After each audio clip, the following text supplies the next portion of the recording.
내가 정말로 알아야 할 것들은 유치원에서 배웠다라는 책이 있습니다. 로버트 풀검이라고 하는 분이 저술했습니다. 이분은 미국의 인문교육학자이면서 심리치료사이면서 아주 유능한 카운셀러입니다.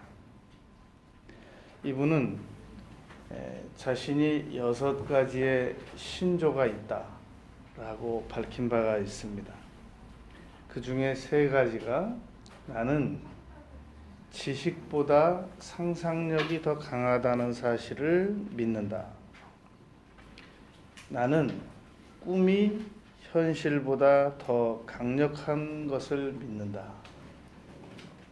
그리고 희망이 어려움을 극복하는 열쇠라고 믿는다. 이렇게 말을 했습니다. 이 사람에게 성공적인 자질을 가지고 있는 사람에 대하여 이 커밍 워크라고 하는 사회학자는 4가지 조건을 제시했습니다. 사람이 성공하려고 하면은 자기가 보니까 우선 머리가 좀 좋아야 되더랍니다. 그리고 지식이 좀 있어야 하고 남다른 기술이 좀 있어야 한다. 그러나 머리가 좋고 지식이 있고 기술이 아무리 좋아도 결정적으로 태도가 좋지를 못하면 그 사람은 결국은 성공을 못 해내더라. 그런 지적을 했습니다. 우리가 희망적인 사고를 하느냐, 희망적이지 않는 사고를 하느냐, 이것은 머리나 지식이나 기술 차원이 문제가 아니라 태도 차원의 문제입니다. 그러므로 우리가 머리는 다른 사람보다 안 좋고 지식은 많이 없고 기술은 덜 좋을 수 있습니다. 그러나 희망은 머리가 좋으나 나쁘나 지식이 있으나 없으나 기술이 좋으나 나쁘나 얼마든지 가질 수 있는 것이란 말입니다. 사람은 새로운 환경에서 이 희망을 얻으려고 하는데 새로운 환경, 어떤 환경에서 우리가 희망을 얻은 바가 있었고 이루어진 바가 있었습니까? 사람들은 새로운 날 1월 1일에서 희망을 찾아보려고 하는데 어느 1월 1일이 우리에게 희망을 성취시켜 준 바가 있었습니까? 1월 1일이 지나면서 우리가 절망을 향해서 같이 언제 희망을 얻어본 적이 있냐는 겁니다. 그러므로 이제 그만 환경이나 새로운 날 그리고 새로운 사람에게서 희망을 찾으려고 하는 기대를 접어야 됩니다. 그러면 우리는 어떻게 이 인간에게 아주 필수불가결한 이 희망의 사고를 가질 수가 있겠느냐 하는 겁니다. 오늘 우리는 성경에서 5가지 방법을 찾겠습니다. 어떻게 하면은 내가 지금보다 더 희망적인 사고를 가질 수가 있는가? 이 사람이 발이 시려울 때는 어떻게 해야 되는가?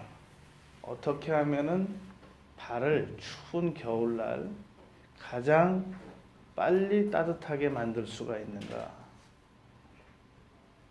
모자를 쓰는 것이라고 합니다. 발에다가 이 두꺼운 양말을 신고 불을 쪼이는 것도 방법인데 우리 몸의 열의 80%가 머리로 나간답니다. 그러니까 발을 따뜻하게 하려면 모자를 써라. 그런 말이 있습니다. 우리가 어려운 문제를 해결하려면 그 어려운 문제에만 매어달려야 해결이 될 것 같은데 문제를 해결하려면 희망을 가져라. 그런 말이 있단 말입니다. 그러므로 우리는 이 희망적인 사고를, 그렇게 좋다는 희망적인 사고를 어떻게 가질 수 있겠느냐는 겁니다. 내가 희망적인 사고만 가지면 머리가 좋지 않아도, 지식이 많지 않아도, 기술이 좋지 않아도 이 무기력에서 탈출할 수 있고 생동감이 있고 지금보다 훨씬 더 나은 삶을 살아갈 수 있다는 이 희망을 어떻게 우리가 쟁취할 수 있겠느냐라는 겁니다. 첫 번째로, 인간에게는 본능적으로 희망이 절대 필요한 존재라는 사실을 아는 겁니다. 우리 사람들은 희망이라는 게 뭘 그렇게 필요해? 아니, 그 발 시려운데 양말 있으면 되는 거지, 두꺼운 신발 있으면 되는 거지, 무슨 모자가 필요해? 그런 생각을 하는 것만큼이나 희망의 필요성을 잘 모르고 살아가고 있습니다. 이 언론 보도에 의하면 OECD국 35개국 중에서 우리나라가 1위를 차지하는 부분이 있습니다. 청소년 자살률입니다. 이 부유한 나라들이 자살률이 더 높습니다. 그런데 이 자살하는 사람들의 하나같이 특징이 더 이상 희망이 없다라는 말을 하고 세상을 떠난다는 겁니다. 그러지 않겠습니까? 세상에 희망 발견한 사람이 누가 자살하겠습니까? 아, 여기가 끝이구나. 더 이상은 희망이 없구나 라고 생각하면 사람은 모든 행동을 중단합니다. 그리고 온 사지를 다 동원해서 자기 목을 자기 목을 올가맬 수 있는 끈에게 온 사지가 협조해서 딱 갖다 걸어줍니다. 희망이라고 하는 것이 뭐 그렇게 대단하게 필요하겠느냐 그러는데, 사람을 절망적인 쪽으로 몰고 나가기도 하고 희망적인 쪽으로 몰고 나가기도 하는 것에 희망의 결정적인 능력이 있습니다. 그래서 마틴 루터는 이 세상을 움직이는 것은 희망이다, 그렇게 말했습니다. 존 가드너 미 전 국무위원, 이분은 리더의 처음이자 마지막 임무는 따르는 자들에게 희망을 꺼트리지 않아주는 것이다. 리더의 사명은 희망을 가지게 하는 것이다 라는 겁니다. 나폴레옹이 리더는 희망을 파는 사람이다, 그렇게 말했습니다. 이 헨리 나우에는 희망의 모체는 인내하는 것이다, 그렇게 말하기도 했습니다. 이 영화 남태평양이라는 그 영화 내용 중에서 꿈을 가져야 한다, 이유는 꿈을 가져야 꿈을 이룰 수 있을 거 아니냐, 그런 대사가 나옵니다. 꿈이 있어야만 목표도 세울 수 있다, 파울라 바울스타라는 사람이 한 얘기입니다. 루즈벨트 대통령은 어떤 사람이 꿈을 가지느냐, 자신이 희망을 가지는 것을, 그 자체를 아름답게 생각할 줄 아는 사람들이 희망도 가진다라는 겁니다. 누가 화장하겠습니까? 화장하는 것이 나를 더 예쁘게 꾸민다라고 믿는 사람들이 화장하는 거 아니겠습니까? 누가 희망을 가지느냐? 희망이 나를 더 나은 삶으로 이끌고 간다라고 믿는 사람들이 희망도 가진다는 겁니다. 750개 출판사에서 거절을 당한 바 있던 잭 캔필드라고 하는 베스트셀러 저자가 있습니다. 그분이 쓴 글 중에서 종이에 글을 쓰면 이루어진다라는 그 소제목의 글이 있었습니다. 이런 내용이 소개됩니다. 한 여인이 나는 소형 비행기를 가진 남자에게 시집을 가고 싶다. 이렇게 종이에다가 글을 썼다고 합니다. 그런데 이 여인이 다른 친구들에 비해서 시집을 제일 못 가고 이제 포기 지경에 있었단 말입니다. 그런데 종이에다가 그 글을 쓴 지 얼마 있다가 한 남자가 자기에게 와서 프로포즈를 하는 겁니다. 그러면서 이야기하기를 자기 아버지가 아주 부자인데 자기하고 결혼을 하게 되면은 이 큰 골프장도 하나 주고 소형 비행기도 하나 준다고 그랬다는 겁니다. 종이에다가 글을 쓰고 그 일이 사실로 이루어지는 걸 보고 경악했다는 겁니다. 우리가 희망을 가질 필요가 있습니다. 셰익스피어는 인간의 불행을 치료하는 유일한 약은 희망이다. 그렇게 말했습니다.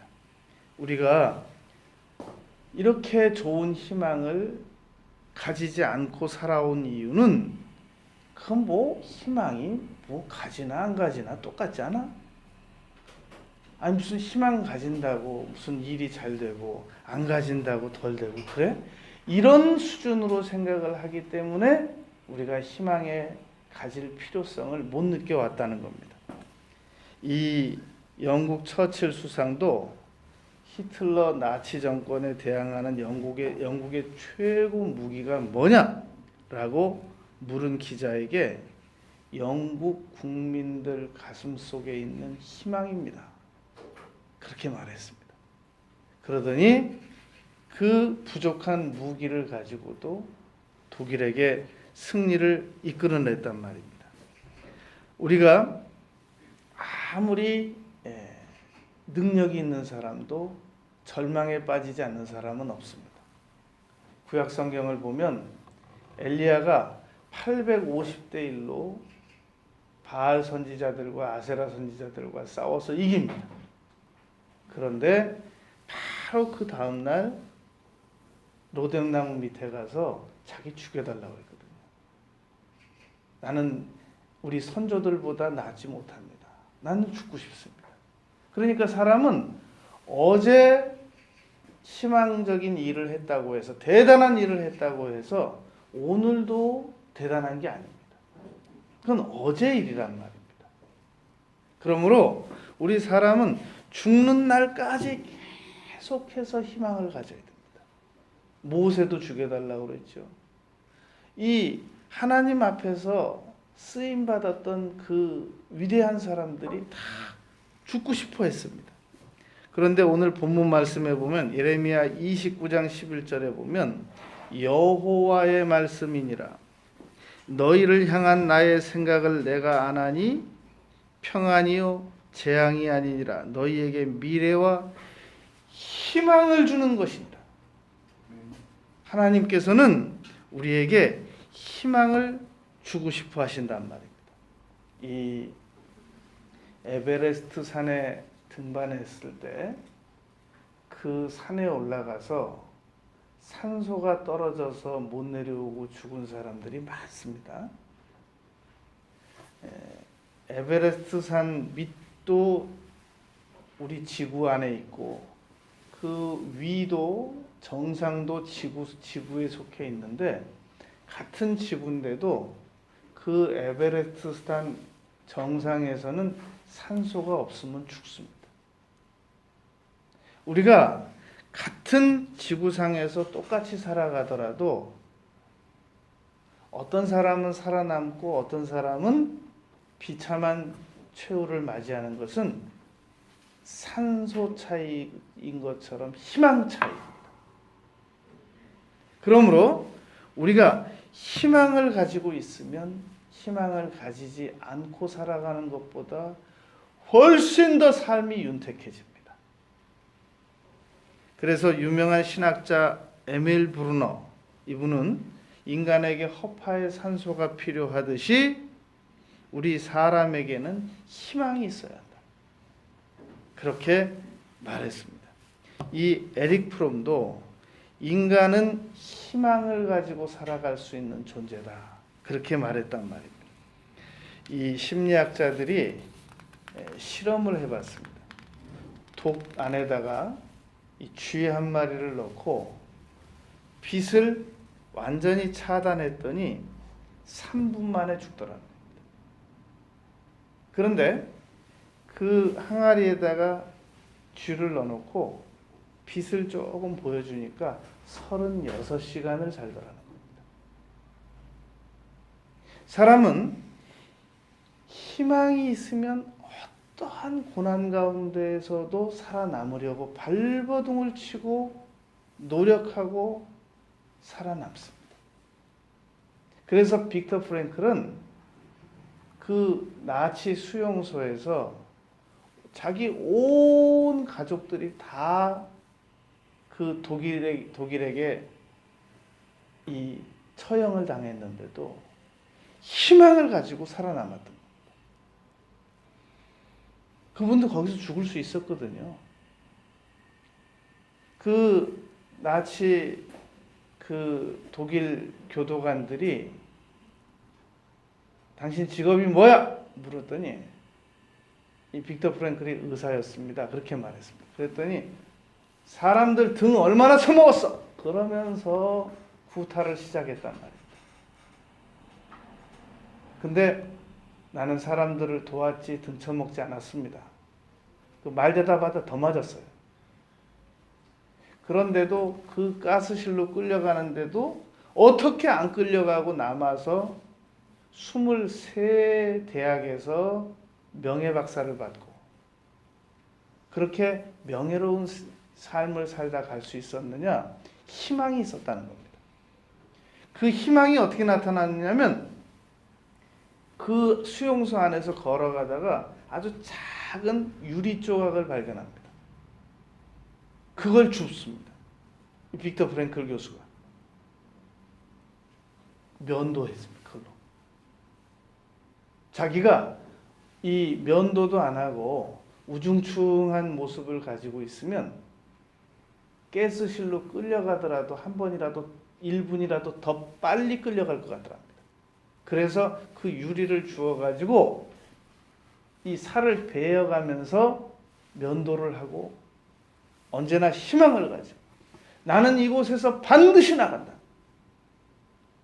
그런 희망을 가지고 살더니 정말로 수용소에서 거의 대부분 죽었는데 빅터 프랭클 교수가 살아남습니다.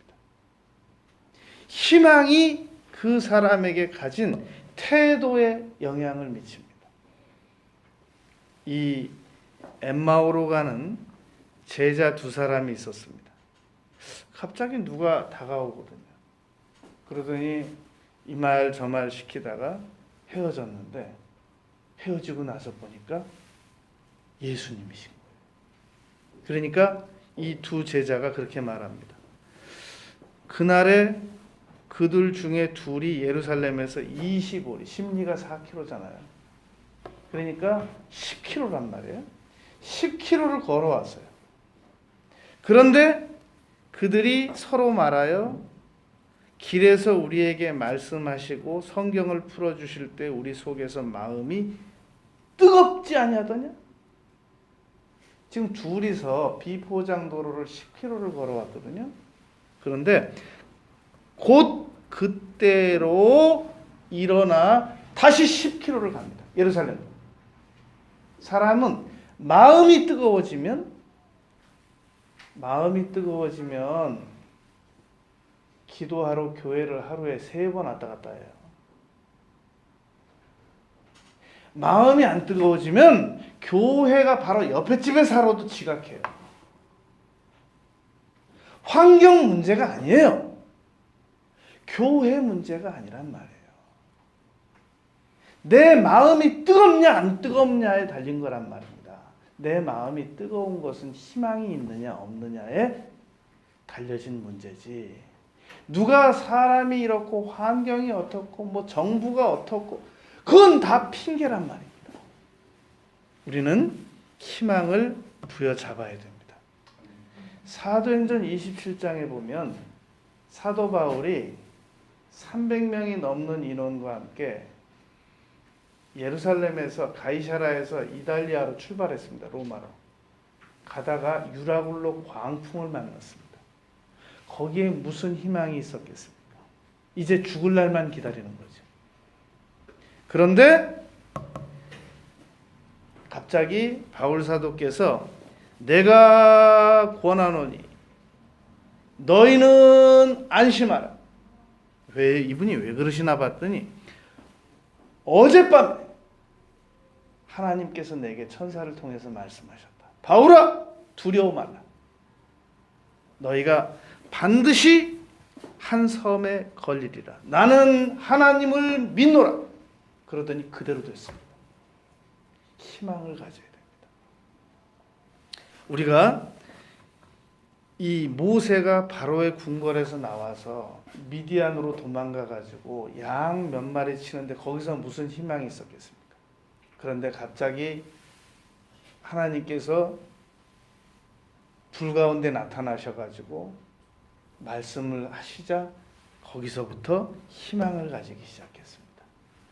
사람은 희망을 가지면 희망을 가지지 않을 때보다 훨씬 더 유능하고 훌륭한 삶을 살아갈 수 있는 존재라는 사실을 가장 먼저 알아야 됩니다. 우리가 나무 사면 묻잖아요. 이거 물 얼마나 줘야 돼요? 우리가 이 곤충이나 집 이렇게 동물 사면 묻습니다. 얘 뭐 먹고 살아요? 그래서 그 전문가가 가르쳐 준 대로 그대로 한단 말입니다. 우리 인간은 희망 먹고 사는 존재입니다. 그게 오늘 본문 말씀에서 가르치고 있으신 것이란 말입니다. 예레미야 29장 11절에서 하나님께서 예레미야를 통해서 말씀하시기를 너희에게 희망을 주는 것이다. 그것이 내가 원하는 바다 라고 말했습니다. 왜 사람들이 무기력한 삶을 살아가느냐 하면 아무 희망이 없기 때문에 그렇습니다. 희망은 하나님께서 이 세상에 산소를 공급하시는데 그 산소를 자발적으로 끊는 사람들이 있습니다. 그게 자살이잖아요. 인간은 산소 공급을 4분만 중단하면 죽지 않습니까? 근데 그걸 자발적으로 끊어요. 어떤 사람들이 그러냐면 희망이 없는 사람들이 그러하단 말입니다. 우리는 이제부터 남은 생애 동안 희망을 부여잡아야 됩니다. 그러면 반드시 우리의 삶이 이전보다 더 윤택해진단 말입니다. 어떻게 하면 희망적인 사고를 가질 수 있는가? 두 번째, 하나님께 희망적인 사고를 달라고 부르짖어 기도를 드리는 겁니다. 예레미야 33장 3절에 보면 너는 내게 부르짖으라. 내가 내게 응답하겠고 크고 은밀한 일, 이거 희망입니다. 우리는 희망을 내가 스스로 가져보려고 하는데 우리 인간에게서는 마가복음 15장, 마태복음 15장, 마가복음 7장, 우리 인간에게서는 희망이라는 것이 있지도 않거니와 나오지도 않습니다. 희망은 위에서 오는 겁니다. 온갖 좋은 것은 위로부터 온다라고 골로새서 3장 1절에서 말씀했습니다. 이 창세기 1장 2절에 보면 1절에서 태초에 하나님이 천지를 창조하셨다고 그랬지 않습니까? 그리고 흑암이 혼돈하고 공허한 상태에서 하나님의 신이 운행하셨다고 그랬습니다. 우리가 잘 들어야 되는 것은 우리 사람들은 성령께서는 내게 안 오실 거야. 왜냐하면 내가 거룩하지가 않거든. 내가 거룩한 일을 했어야 성령께서 나에게 오시겠지. 그게 잘못된 생각이라는 겁니다. 성령은 무질서와 혼돈을 가지고 있는 사람들에게 찾아오시는 영이십니다. 그래서 빛이 있으라 라고 명령해 주시는 영이시란 말입니다. 그러니까 내가 무질서와 혼돈 가운데 있는 사람들일수록 성령께서 찾아오시기 더 좋은 조건에 처해져 있다는 사실을 믿어야 됩니다.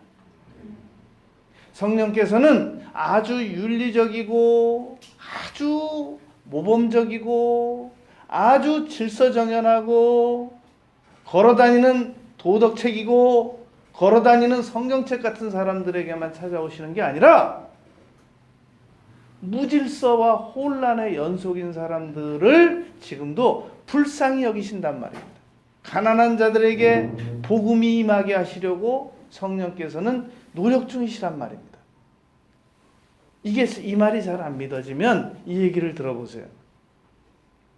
자기 아버지를 죽이고 사형 선고를 받은 사람이 있었습니다. 김진태 씨입니다. 감옥을 가서 아주 오랫동안 이 수용 생활을 했습니다. 그런데 이분이 예수님을 믿었습니다. 이제 사형당하기 얼마 전에 갑자기 꿈을 꾸었는데 자기가 여기 사형 그 장에 딱 서서 이 줄이 내려오더랍니다. 그래서 이제 내가 이렇게 사형을 당하는구나. 그러고 있는데 그 줄에 자기 목이 댕그랑하고 떨어져 나갔는데 자세히 봤더니 그 목이 예수님의 목이더랍니다. 그러더니 며칠 있다가 사형을 당할 줄 알았는데 교도 당국으로부터 연락이 왔더래요. 당신이 그동안 워낙 모범적인 수용 생활을 했기 때문에 여러 사람들의 탄원도 있고 청원도 있고 그래서 당신을 무기수로 감형합니다. 그래서 지금 감옥 안에서 아주 전도를 굉장히 많이 했대요.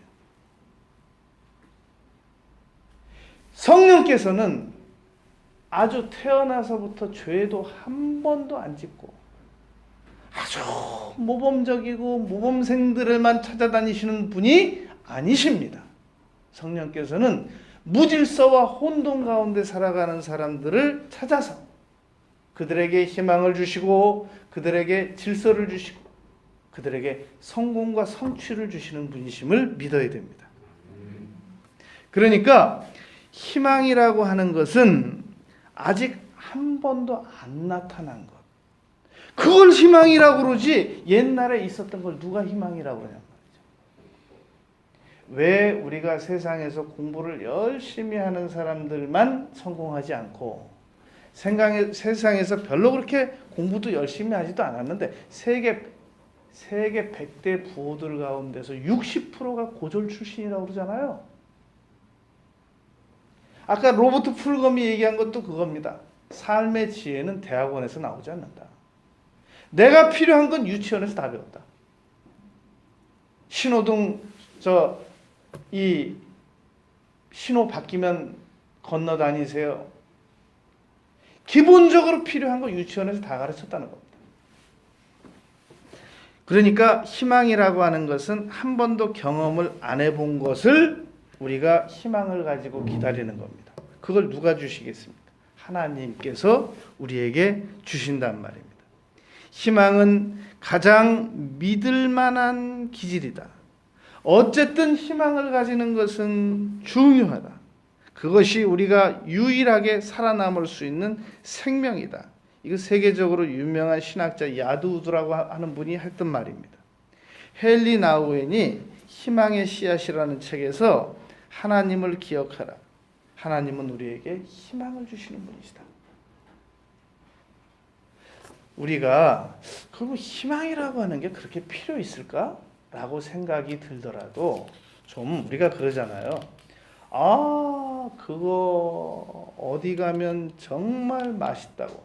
나는 한 번도 먹어본 적도 없고 들어본 적도 없는데 좀 사람들이 워낙 이구동성으로 그렇게 말을 하면 그 한 번쯤 관심을 가져볼 만한 거 아니겠습니까?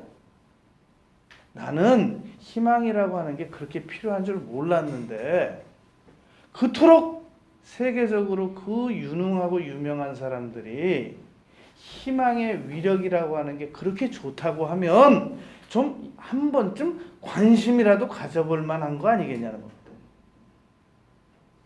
세 번째, 어떻게 하면 우리가 희망을 지금보다 더 강하게 가질 수 있는가? 어떠한 경우든지 절망이 아닌 절대 긍정, 희망적 사고를 하는 겁니다. 의지적으로. 이 절망이라고 하는 것은 한자로 발알망 끊을 절 그러잖아요.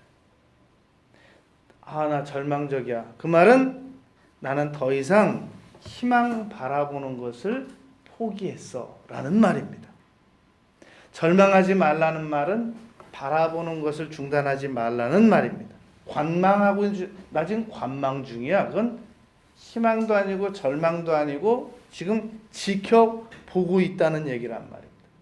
그런데 희망은 절망도 아니고 관망도 아니고 미래를 긍정적으로 바라보는 힘입니다. 우리가 철학자가 말한 것처럼 절망은 죽음에 이르는 병이라고 말했단 말입니다.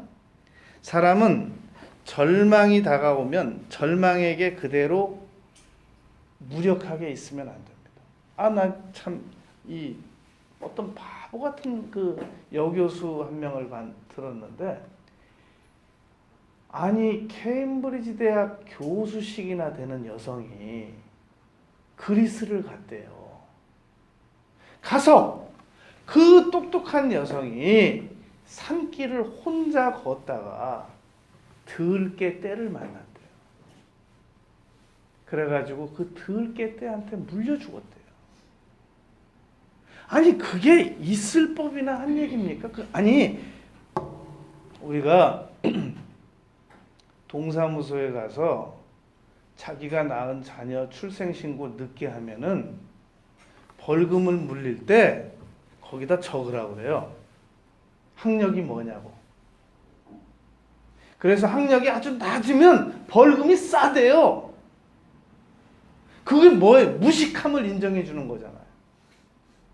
아니 케임브리지 대학 교수식이나 되는 여성이 그 산을 혼자 가면 안 된다는 걸 그걸 모른단 말이에요? 들깨한테 물려 뜯어 죽임을 당하면서 오빠한테 영국에 있는 오빠한테 전화 왔대요. 오빠 나 지금 걔한테 물려 뜯어 죽고 있어. 그래서 오빠가 영국 대사관에 연락하고 그리스에 가봤더니 옷가지와 휴대폰 이런 것만 남았더래요. 사람이 배울 만큼 배우고 알 만큼 안 사람도 스스로 미련한 짓을 하는 것은 못 당하는 거예요.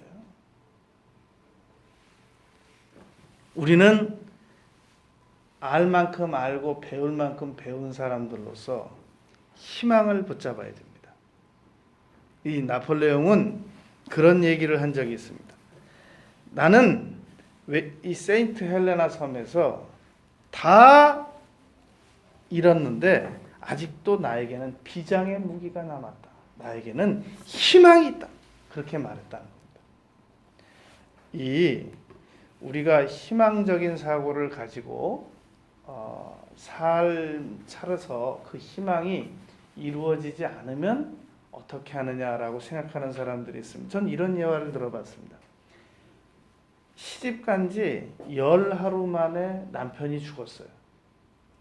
완전히 어린 나이에 시집을 갔는데, 그런데 다 이 친정에서 아이 입양시키고 새 시집 가라 뭐 그러는데도 이분이 끝까지 이 아이 하나 키우면 이 아이를 통해서 반드시 자기가 명예로워질 것이다. 그래서 모든 어려움을 다 극복하고 그 아들을 아주 대학 보내고 대학원 보내고 노력해서 이 보따리 장사하고 행상하고 해서 박사까지 만들고 교수까지 만들었습니다.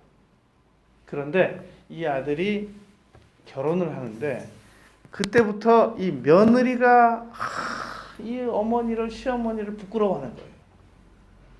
그런데 아들은 그러지 말아줬으면 좋겠는데 아들도 똑같이 그 시어머니 따라서 자기 며느리 부인 따라서 자기 어머니를 그렇게 멸시하는 거예요. 그러면서 그 내용을 제가 읽어봤더니 아주 그 희망이라고 하는 것은 가지고 살아봤자 희망에게 언젠가 배반당하는 수도 있다. 그렇게 글을 끝맺었더라고요. 저는 그 글을 쓴 사람을 아주 한심하게 생각했습니다. 여러분 잘 생각해 보세요. 그 어머니가 그 아기가 없었으면 자기 하고 싶은 대로 살았을 거예요. 그러나 그 엄마는 그 아기 목욕시키는 재미, 키우는 재미, 뒤뚱뒤뚱 걸어다니다 넘어져서 우는 거 보는 재미, 땡깡부 놓는 재미, 초등학교 가는 거 보는 재미, 중학교 가는 거, 고등학교, 대학교 석사, 박사하는 교수 되는 거 보는 재미. 그럼 됐지. 뭘 더 바래? 그거 봤으면 됐지. 손해본 게 뭐예요? 나중에 장가 가더니 그놈의 자식이 배반했다. 그러면 거기서 그걸로 끊어서 배반하기 이전의 추억은 추억으로 간직하고 배반한 거는 그때부터 새로운 희망을 붙들고 살면 되는 거지. 뭘 손해봤다는 거예요? 희망이 배반할까 봐 걱정하지 마세요. 우리가 희망을 가지고 살다가 희망이 안 이루어지고 이제 죽어요. 손해본 게 뭐예요? 희망이 있는 동안 그만큼 행복했으면 됐지. 뭘 더 바래? 희망이 이루어지면 더 좋고 안 이루어져도 결코 손해보는 거 없습니다. 그러므로 우리는 희망을 반드시 붙잡고 살아가야 됩니다. 사람은 두 가지 사고를 동시에 못합니다. 제주도와 하와이 생각을 동시에 못합니다. 희망과 절망 생각 두 가지를 동시에 못합니다. 둘 중에 하나를 선택해야 됩니다. 그러므로 우리는 희망을 선택해야 됩니다. 네 번째, 어떻게 하면 우리가 지금보다 더 희망적인 사고를 선택할 수 있는가? 구체적인 계획들을 계속 설정하는 겁니다. 저기 그 야타동에 가면은 만나교회라고 있어요. 거기 그 김병삼 목사님이라고 계십니다. 저 감리교인데 그 목사님은 그렇게 나이가 많지는 않은데 이렇게 아주 머리가 훤하신 분이에요. 그런데 이 김병삼 목사님이 그 사모님하고 같이 대학원을 다녔대요. 그런데 그 마음에 희망이 생기더래요. 그 중에서 한 여성을 자기가 프로포즈를 해야 되겠다고 하는 희망이 생기더래요. 그런데 희망만 가지고 있다가는 아무 일도 이루어지지가 않더래요.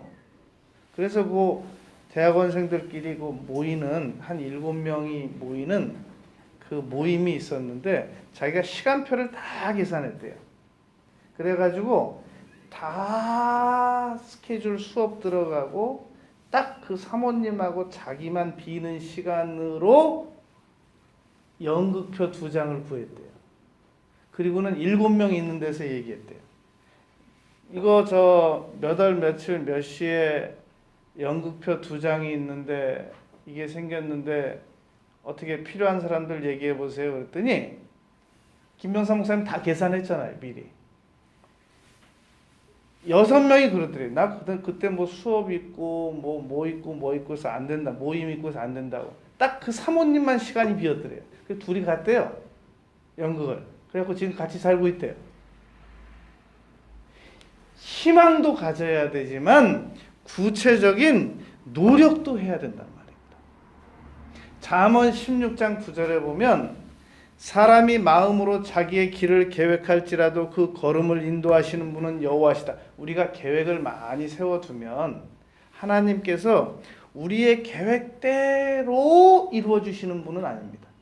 그러나 우리가 계획을 많이 세워두면 우리의 계획보다 더 나은 길로 인도해 주시는 분이십니다.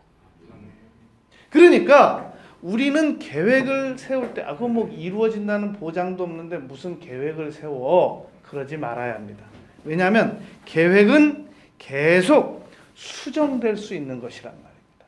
그래서 아무 계획도 없는 것보다 가상적인 계획이라도 먼저 세워두고, 그리고 더 나은 계획으로 자꾸만 수정을 해나가면 된단 말입니다.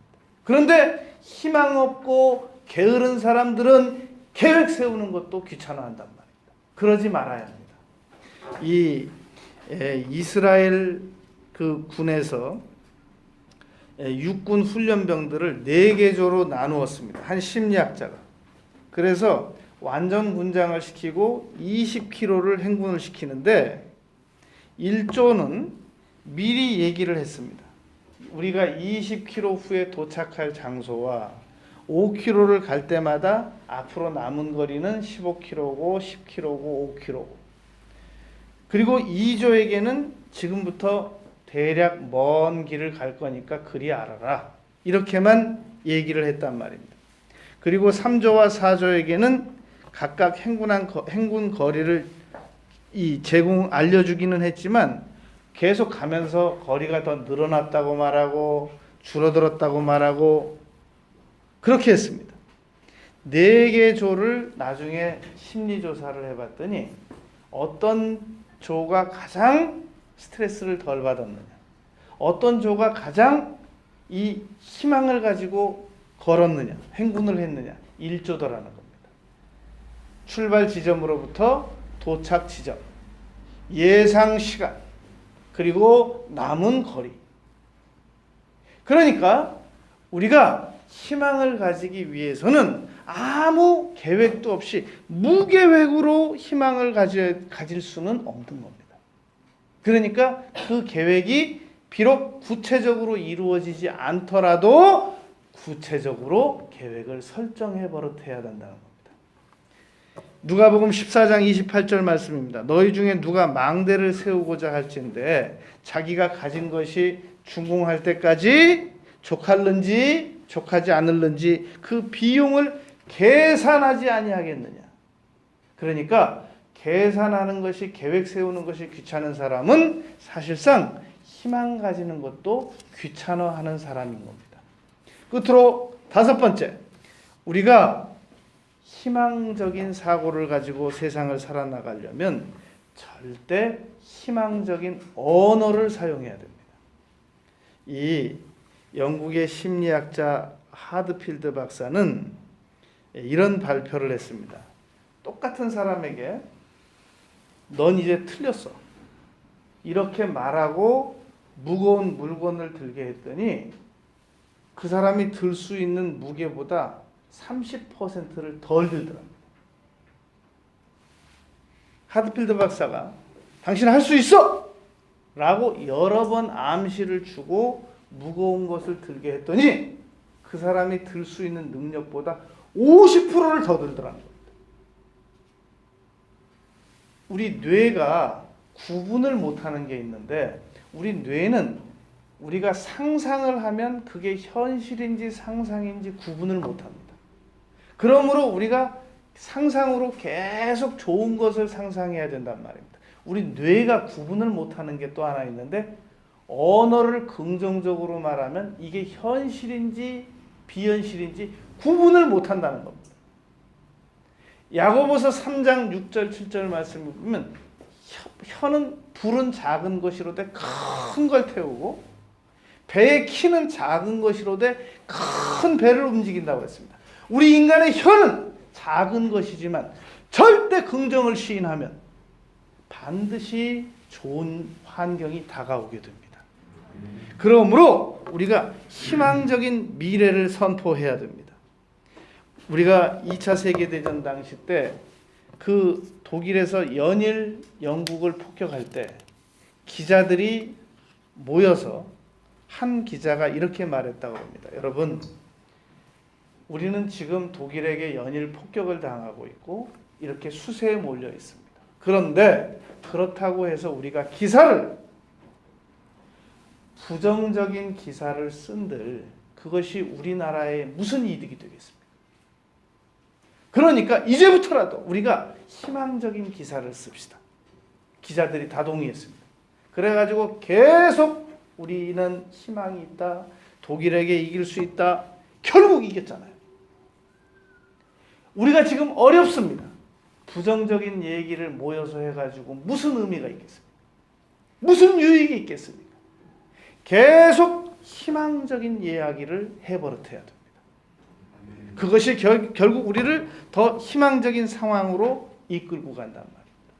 이 베스트셀러 중에 하나인 애니웨이라는 책이 있습니다.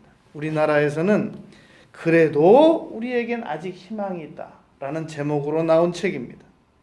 이 켄트 케이스라고 하는 교수님이 쓰셨습니다. 1960년에 쓰신 책입니다. 그런데 이분이 이 책을 쓸 때가 하버드 대학생이었을 때였습니다. 내용 중에 이런 내용이 있습니다. 지금 세상은 거의 혼돈 시대다. 그러나 나라도 희망을 가지고 살아가야 이 세상이 좀 더 희망적이 되지 않겠느냐. 그래서 나는 희망적인 목표를 가지고 살아가고야 말겠다. 그런 이야기를 했습니다.